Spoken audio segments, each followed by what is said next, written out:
भारत निवासी प्यारे भाइयों और बहनें, आज भारत की स्वतंत्रता का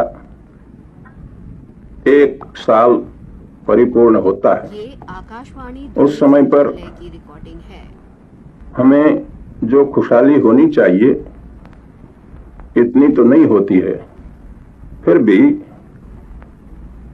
1 साल हमें कितनी कठिनाइयों में काटी और क्या क्या मुसीबतों का मुकाबला करना पड़ा, उसके पर ख्याल करें तो हमें काफी खुशी मनानी चाहिए।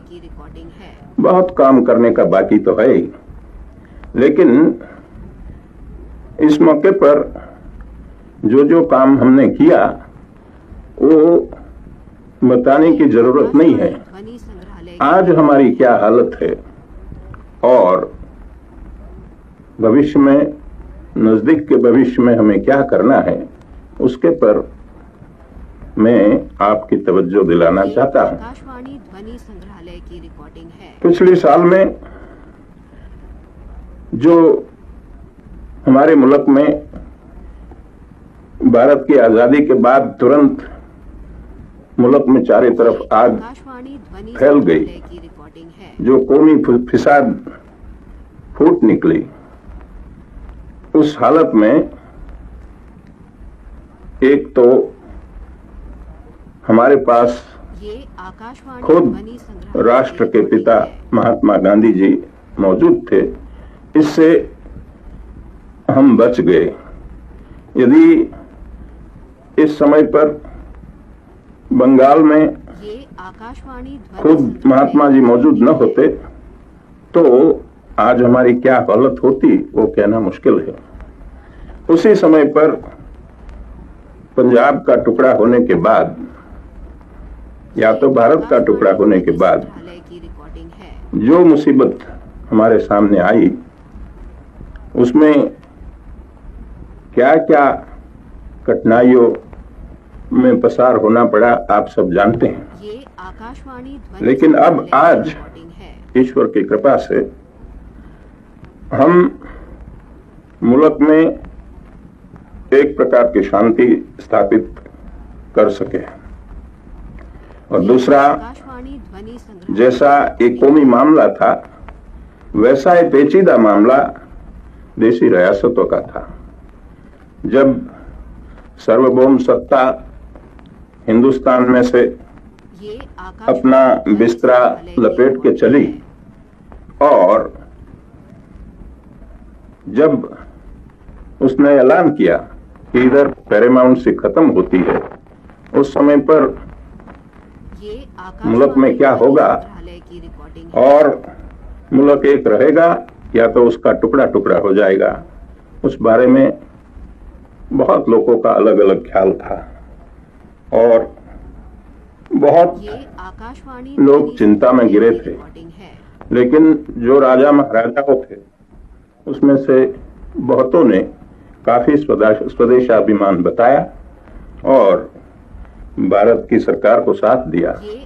उसके लिए मैं आज इन लोगों को धन्यवाद देना चाहता हूं और मैं कहना चाहता हूं कि उनकी मदद से आज मुल्क में जो एकता हुई है वो सैकड़ों साल पहले कभी नहीं थी। इतनी एकता हमने बनाई है।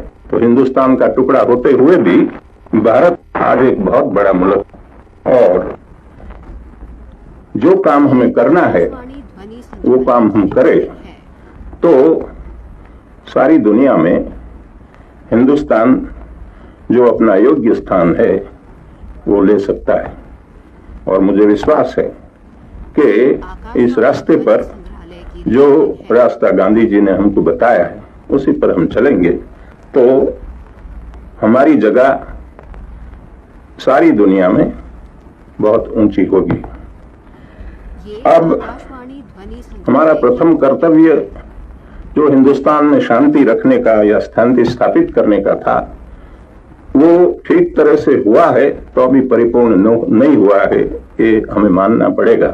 ये क्योंकि ध्वनि संग्रहालय की अभी तो हिंदुस्तान के भीतर में एक तो कश्मीर में लड़ाई चलती है और दूसरा हिंदुस्तान की होजरी में हैदराबाद का एक बहुत बड़ा अवसर पड़ा है और वहां से कौमी जहर दिन प्रतिदिन उबल रहा है, फैल रहा है।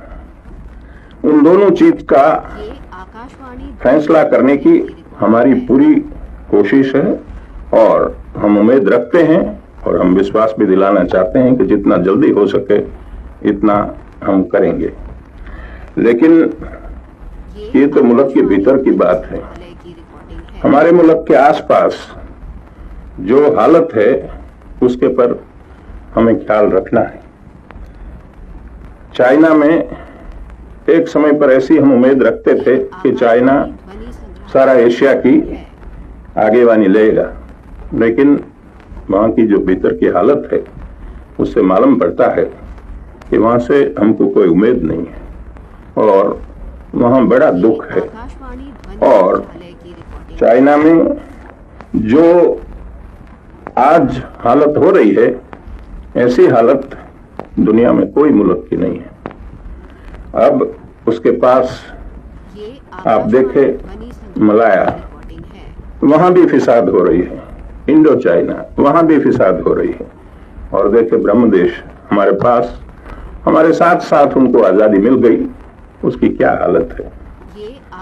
बड़ी चिंताजनक हालत है और हमारे पास लगोलग पड़ा है और हम देखते हैं कि हमारे मुल्क में उसका चेप फैलने में देर न लगे ऐसी हालत है। इसलिए हमें बड़ी सावधानता की जरूरत है। कई लोग कहते हैं कि आजाद हिंदुस्तान जितनी स्वतंत्रता लोगों को मिलनी चाहिए इतनी देने में झिझकते हैं और कुछ ऐसे कड़े कानून बनाते हैं जिसके वजह से आजादी पर तराप होती है। हमें कबूल करना पड़ता है कि ये बात कई दर्जे तक सही है, लेकिन आपको ये मानना पड़ेगा कि आजादी जिसने दिलवाई, इनका खून करने में भी हमारे मुल्क में ऐसे आदमी पड़े हैं कि जिसको संकोच नहीं हुआ, शर्म नहीं हुई। वैसे लोगों के लिए या तो परदेशी संस्कृति इधर लाने के लिए, आर्थिक परदेशी संस्कृति लाने के लिए, राजकीय संस्कृति लाने के लिए, या वहां का प्रदेश का सोशल स्ट्रक्चर इधर जबरदस्ती ठोकने के लिए जो लोग कोशिश करते हैं, उसको हम ठीक न रखे और उसकी संभाल न रखे तो जो चाइना की हालत हुई, जो बर्मा की हालत हो रही है, जो और आसपास ईस्ट एशिया में हालत हो रही है, वो हमारे मुल्क की हो, वो न होना चाहिए। उससे सावधान रहना चाहिए। इसलिए पहला हमारा कर्तव्य हिंदुस्तान की स्थिरता संभालना, और उसमें हम गलती करें तो हम आगे बढ़ ही नहीं सकते हैं। इसलिए एक तो हमारा मजबूत एक मध्यस्थ सरकार और दूसरा हमारा मजबूत फौजी इंतजाम, वो दो चीज न हो तो हम कुछ काम कर नहीं सकते हैं। इसलिए यदि मजबूत फौज रखनी हो तो उसके लिए जितना आर्थिक बंदोबस्त करना चाहिए, जितनी इंडस्ट्री चाहिए, जितना उद्योग चाहिए, ये सब चाहिए, खाना पीना चाहिए, ये सब चीज चाहिए, तो हमें मुल्क में हर आदमी का साथ चाहिए। तो मैं इस मौके पर हिंदुस्तान की जनता को हृदय से अपील करता हूं कि आपको भारत की सरकार को जितना साथ देने की ताकत हो वो सब दिल से देना।